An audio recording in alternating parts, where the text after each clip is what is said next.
Now that comes back to, I don't like it. The whole math chart.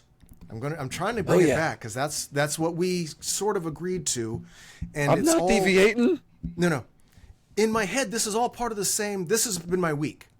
This has been my week. Everything we're talking about now has been my week. That's a very broad spectrum week. I haven't been feeling well, so I've been watching a lot of videos. And again, the algorithm. I've been letting the algorithm pull me along. I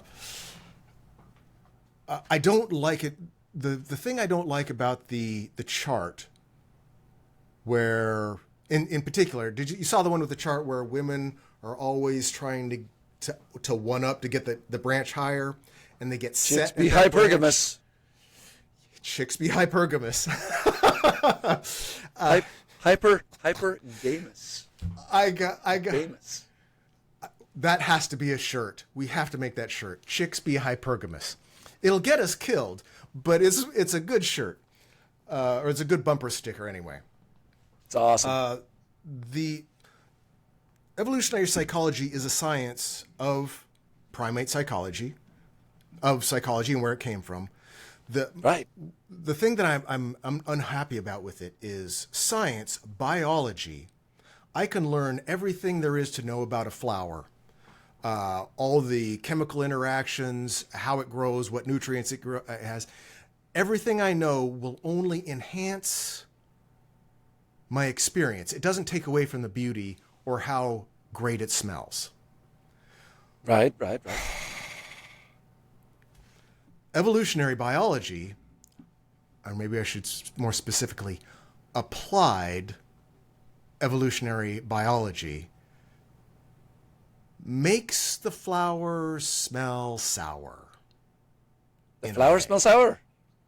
Does Yes. it kind of does it expose a little too much of how the sausage was made by nature?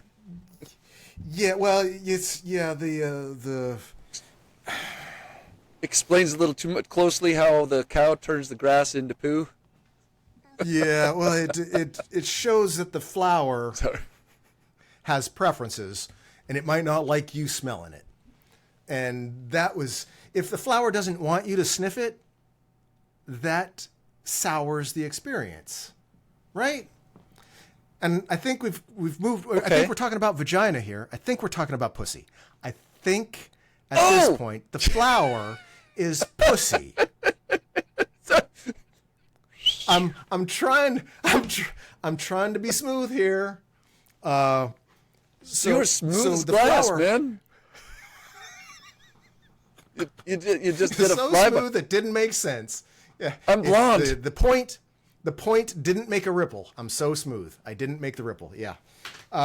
Okay. Moving Flowers, ahead. I got you. Yeah. There now. Flowers always smell good. Pussy, if it doesn't want you, starts to smell sour. It sours the milk. It's a very good thing, frankly, because if it didn't, if for the guy who that doesn't happen to, he's going to be prone to rape. Right? That's not good. So it's quite a lot better if you feel like the pussy has taken the hedge clippers to your junk and go and you go, oh, it's good for you to back away and go like, okay, I'm gonna go nurse this away. I know it's a good thing. It's better. Yeah. I've always chosen knowledge over ignorance. I've always chosen suffering over bliss. You can see it in the bags under my eyes. Yeah. I sometimes regret it. I oftentimes regret it, but I will always choose knowledge over ignorance. Don't go changing to try and please me. The other part of that is when they're doing the whole math. Have you seen where they're putting in the percentage of how many males are 6 feet and over, how many males make 100,000 a year, how many males are not obese, how many, and they put in, and it's like 0.002% of the males that the majority of females want. It's just why it shows that 80% of females view men as unattractive. 80% of males are unattractive to females. It's good to know why. It's, I guess, sort of knowing a reason, like knowing why you have cancer is better. You still have cancer, but knowing is a bit of a lozenge, or at least gives you the hope of giving you a direction, the hope of a plan, or actionable knowledge. Yeah, I think the knowledge is very actionable, and you can still bring about a very positive outcome. And a lot of my grumpiness, I'm also realizing, is because I've been sick for a really long time. Yeah. And I'm just grumpy about everything, and everything's awesome, and I hate it. I feel like the Grinch a lot, and it's not. I used to be pretty positive. I used to be the one, the future is awesome and I can't wait to get there. And now that I'm here, I'm sick and toxic and being poisoned and isolated and feel dealing left with out. stresses. I feel a little barb. Yeah, I feel a little bitter about not being able to participate. Because the other thing I've discovered with this hoe math is if you remove all of my insecurities from the past, which is one of the reasons I shared the Ren video with you. It hit high Ren, the devil and the angel arguing back and forth. Yeah, right, that video hit me really hard because of the insecurities that have been holding me back all my life. Because at the same time, I'm now realizing I am 6 feet or over. I am physically fit. I am or was motivated to improve myself. I didn't make over 100,000 a year, so I was part of the 0.02%, not the 0.002%. So I was upper echelon, and I always thought I was the gum on the bottom of someone's shoe. I thought I was worthless. I wish home math had hit me earlier, but at the same time, would I have been a raging douchebag if I had known? What would you have liked to have done differently with your adult life, having known home math? Don't you feel pretty good about the choices that you made that led to a marriage that lasted for 20 plus years? That's 22. That's a pretty solid outcome. Yeah, that's a solid outcome. And while it's sad that it's gone, and you can mourn that like the death of a loved one, there's perfectly adequate. It's good to do that. It's good to mourn the loss of that like a loved one. It's still, you had it. Would you have rather not? Of course not. You wanted to have that. That's not something you have to live in regret of at all. Right. Well, see, that was the benefit of being in the 0.02%. That I was, it's like white privilege. I was the 0.02%.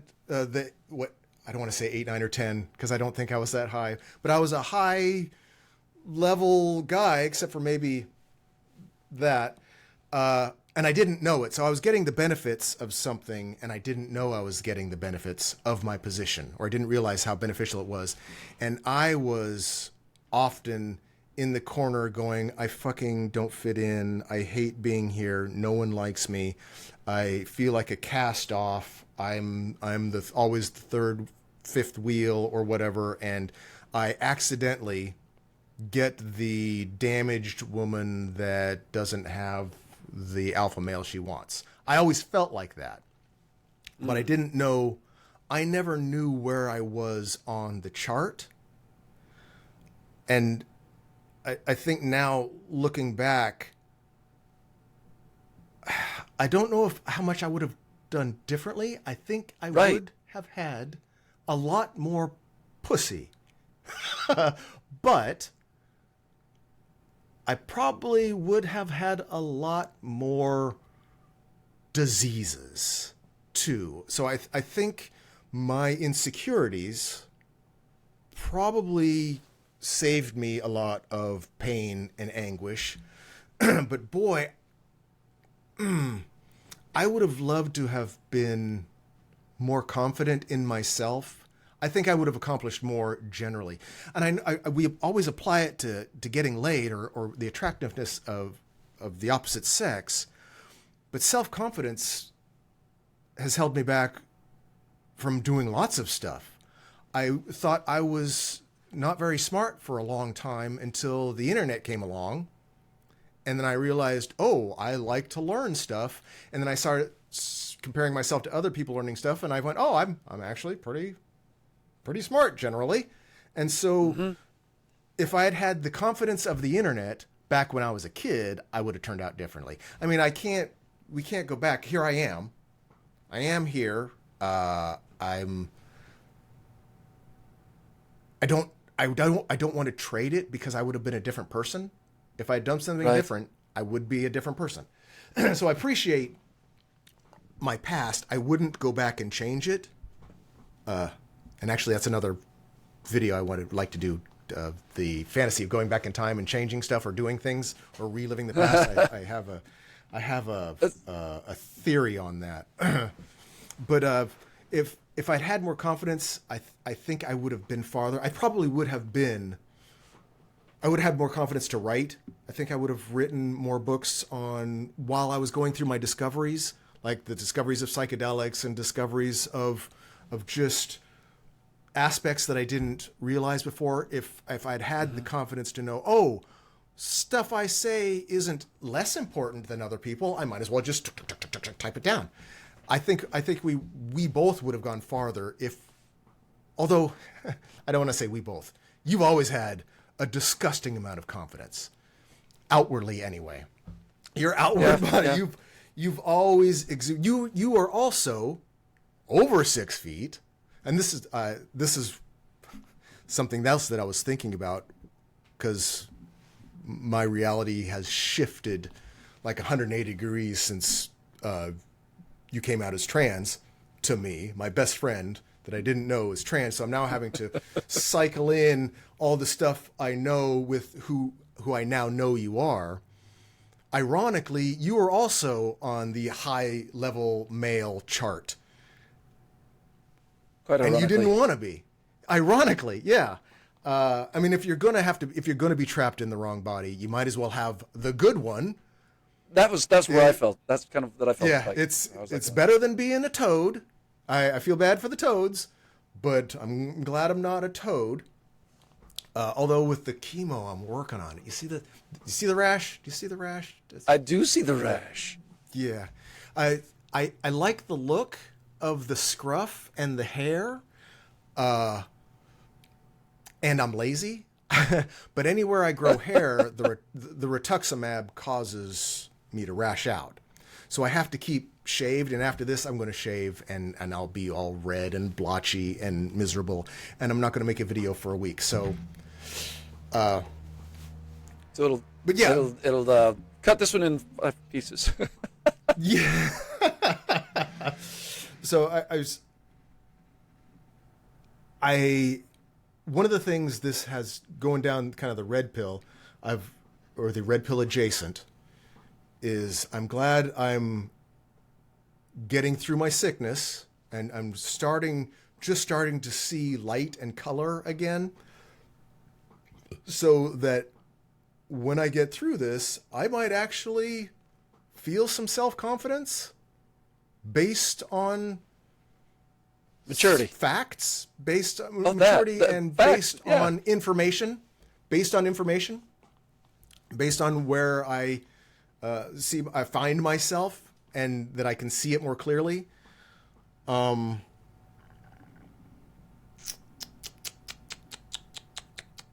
It's important to keep in mind, you and I are in a different place than we were in our mid-20s, and while our MOA guy, whatever is the Vegas guy, he's in his mid-40s. He's in his mid-40s. He's 10 years behind us. MOA and podcast. MOA, that was you. He's and with any luck at all, he'll still be able to, be dating his super hot swinging girlfriend, 10 years from now. I wish that for him. But for a lot of the guys, those guys, that are getting benefit out of home math specifically, and the other stuff, all the red pill stuff. They're going to be your guys that are in your mid-20s, mid-30s, trying to figure out chicks, frankly. I mean, that's a huge part of it. Chicks, man.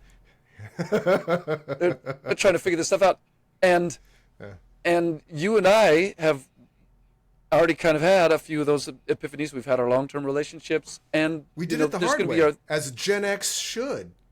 Damn it! Right, that was our generation. Free-range, bitches, neglected little shits running around in the woods. We've had to figure it out ourselves. Kids today don't know. we had to fuck uphill both ways. If we wanted to Google something, we had to cross our eyes and meditate. So but seriously, I was mentioning our friend from 30 years ago. I won't bother to say his name. Well, actually, I probably could say his first name. Bill would just be fine. I don't think he's alive anymore. Yeah, there's 30 years. He'd be in the 80s. Yeah, he's probably got kids. But his whole angle on this whole thing was, here was what we are now, and dating a chick in her early 20s, and while you and I were going, at the time, today, if I was to see a girl of that age and that sort of thing, I'd be like going, oh, okay, if I was single, I wouldn't have to be desperate, basically is what I'm saying. I wouldn't have to be desperate to be like, oh yeah. Now, somebody in their early 20s might look at me and go, that old geezer is desperate if he's willing to bang that chick. Yeah, I've been noticing my turkey. But Bill's just like going, I appreciate that. And now I totally get where he's coming from. So while home math is going to help us kind of maybe put a little bit of, punctuation and dots and I's and cross some T's on our past, right, and maybe fill in some blanks for how we experienced life back in those days. Yeah. We're gonna have a different bit of math to do at 55 than we would have had to do at 25 if we had even known about home math at the time.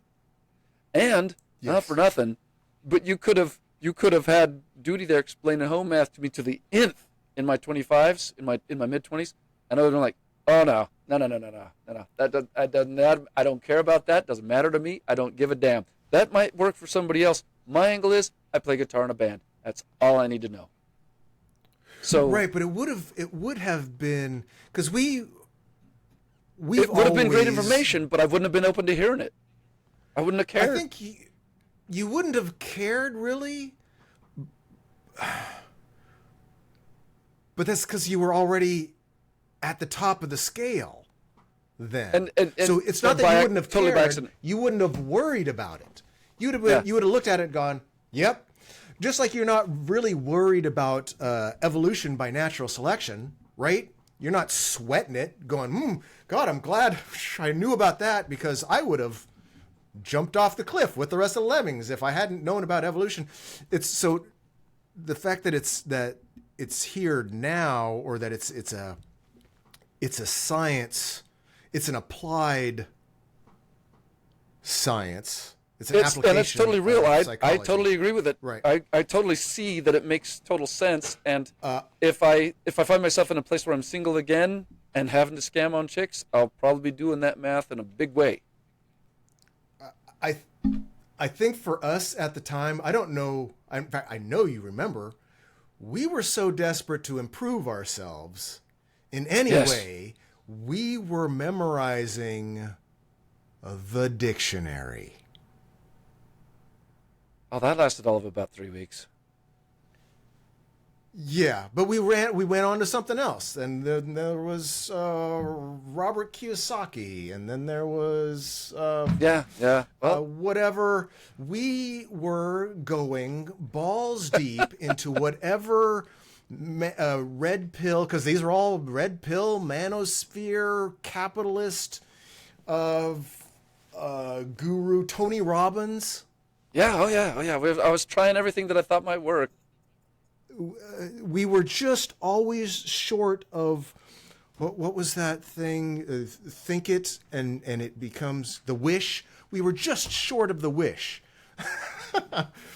and it was pretty bad. But if we'd had this, I think, as I'm looking at it, remembering how insecure I was about where I was in life, I would have been able to look at the chart, and not even if it wasn't right, it would have at least given me a more internal compass to go somewhere with it. To go, oh, I could do bad boy.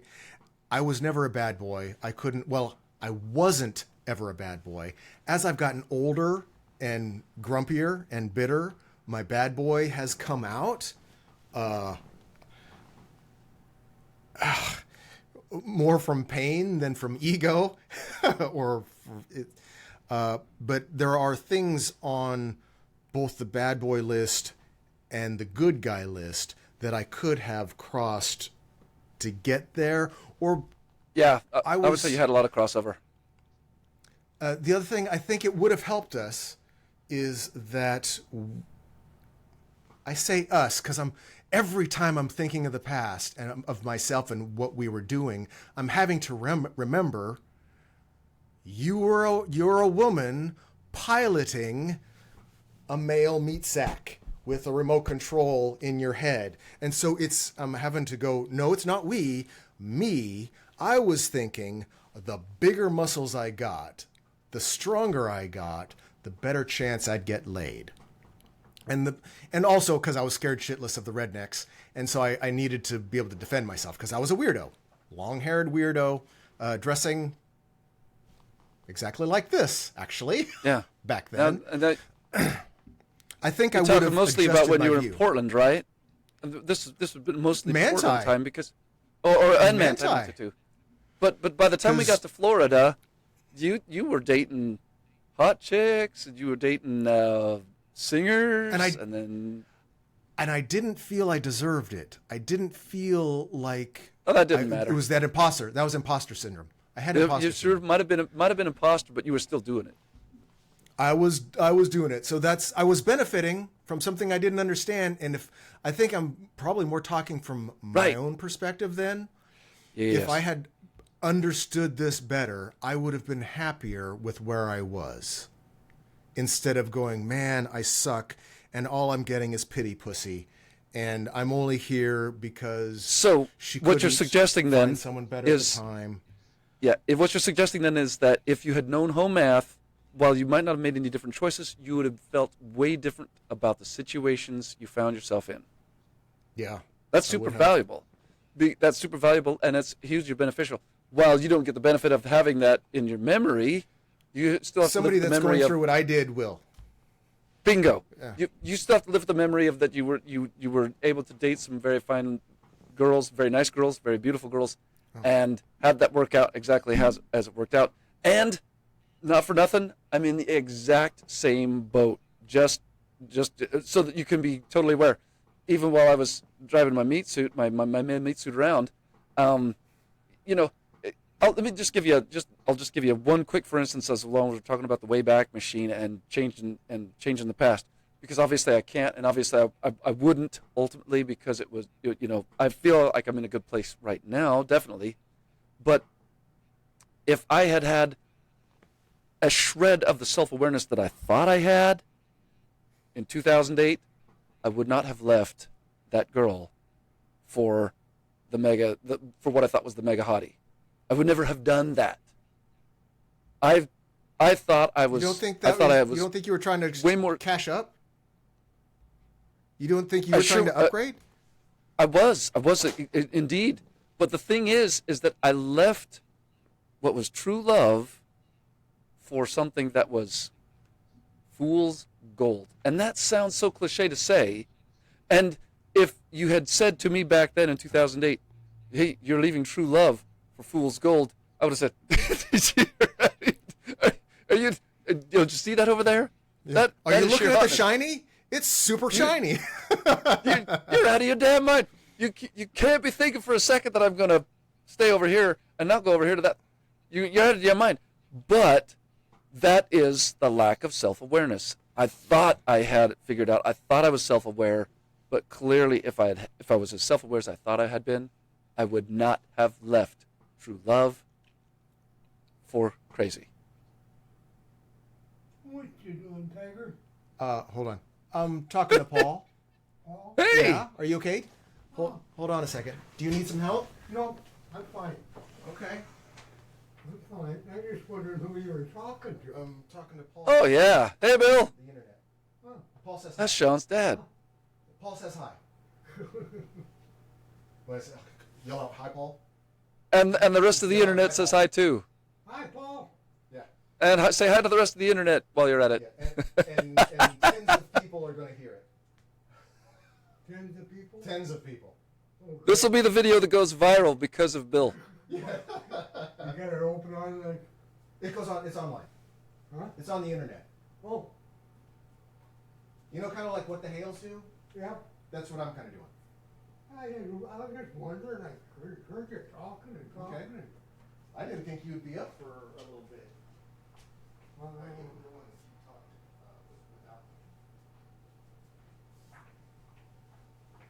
without. I can't hear you. Bill's a great man. Yeah. He's a Korean War vet. Paid his dues, served his time for the country, and then worked and produced, busted his ass, raised 2 kids, got some grandkids, Got some sweet tea. and now Got some tea. he's living on his pension in Florida. You could say he'd lived the American dream, but he certainly paid the price. I would say he paid the price. You want this? You want that? Do you want it? yeah. Okay. Want to light that for you? Oh, and he was also a teacher for some period of time as well, so that just makes him even more heroic. There you go. High school teacher, so not an easy gig. I'm going to talk to Paul for about another half hour, and then I'll make you something to eat. Okay. Okay? I'm not in any hurry. Okay, just making sure. Huh? Just making sure. There you go. Okay. Yeah, he woke up. Heard me talking. And we didn't even miss you, man. I was just didn't podcasting all think so. without you. I didn't think so.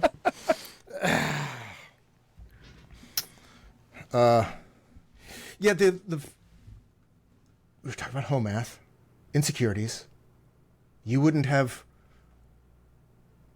the fool's gold was I'm going to say Ani, but not saying the whole word. Was it the Ani? Ani? It's Connie, right?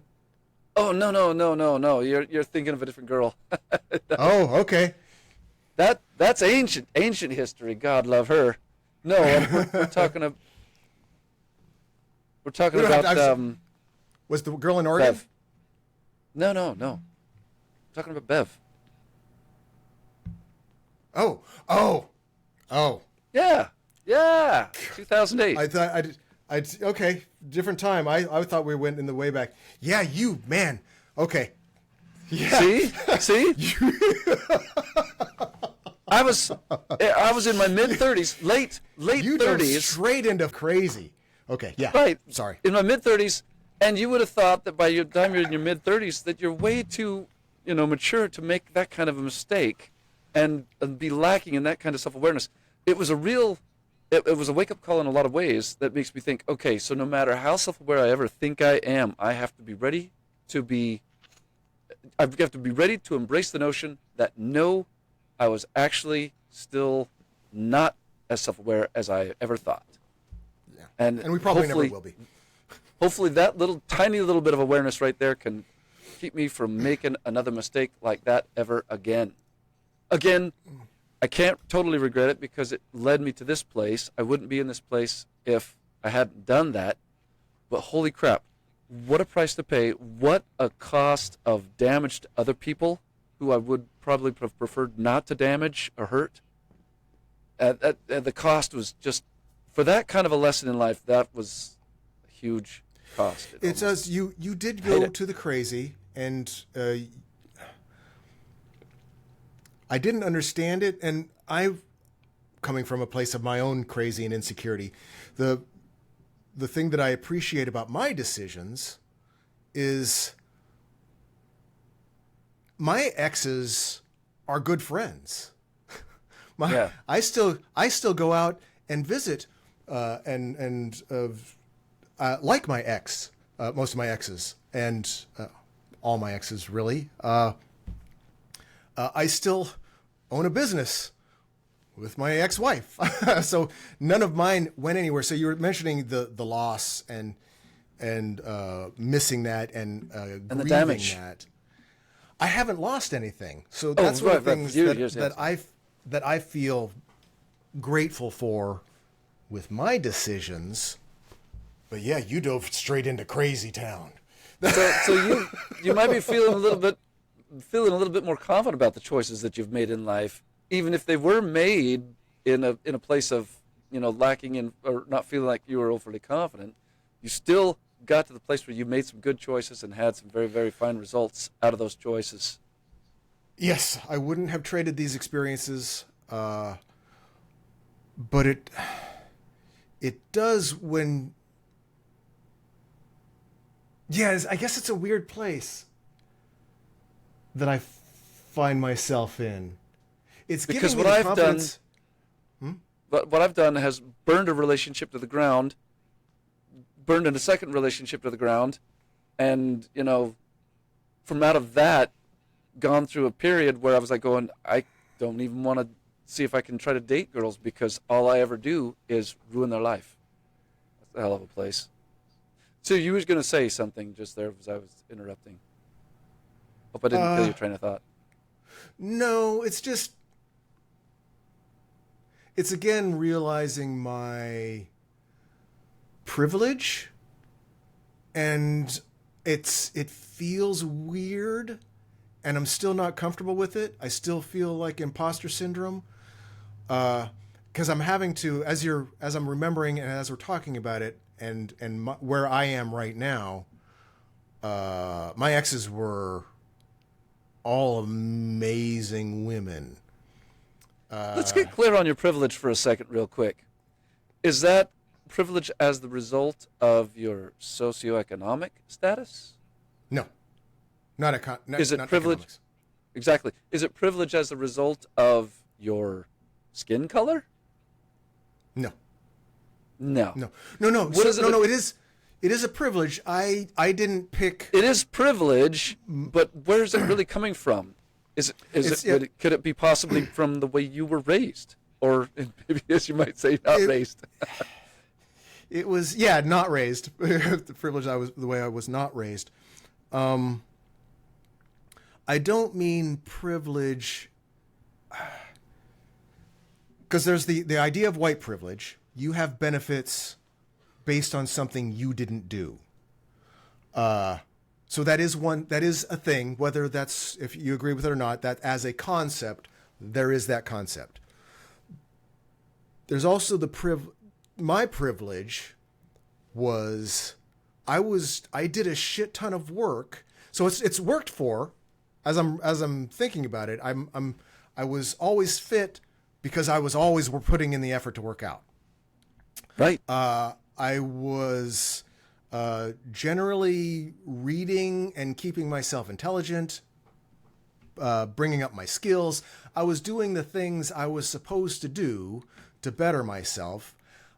So I might suggest then that your only real privilege was that you had the drive to do that, wherever that thing came from, wherever that drive came from.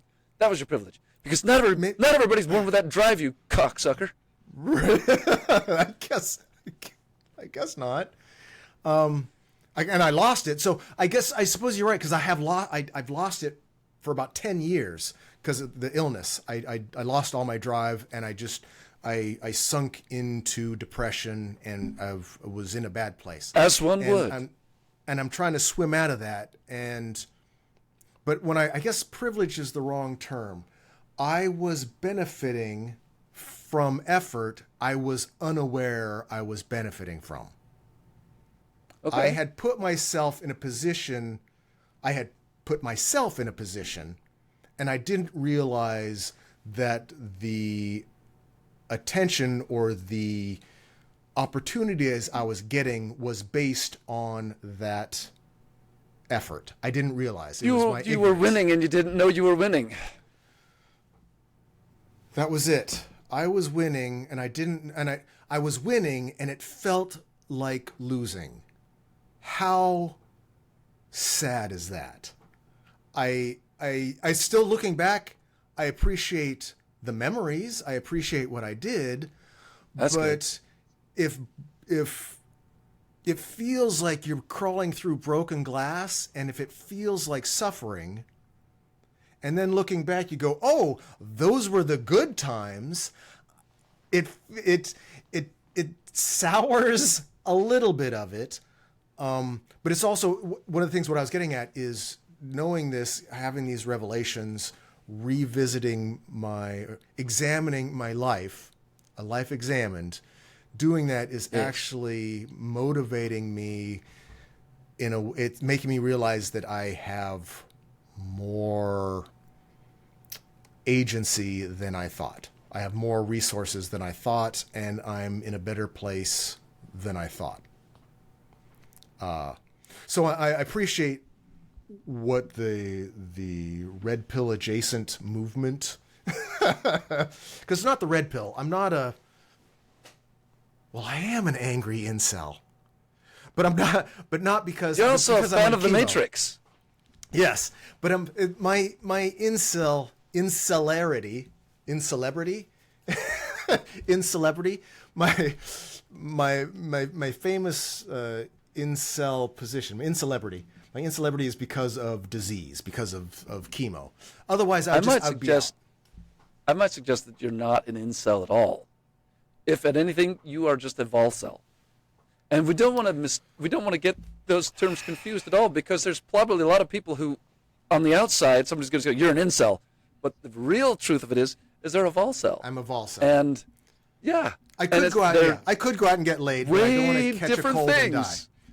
Yeah, way different things. Way different things. If I don't have an immune system, and so I don't want to sacrifice it all just to get laid. I'm not seeing friends and family in person. This is some of the most interaction I get with friends online, only because. And I'm still wearing a condom. Damn it, I don't. Yeah, we're still prophylactic. It's just over the microphone, so we don't.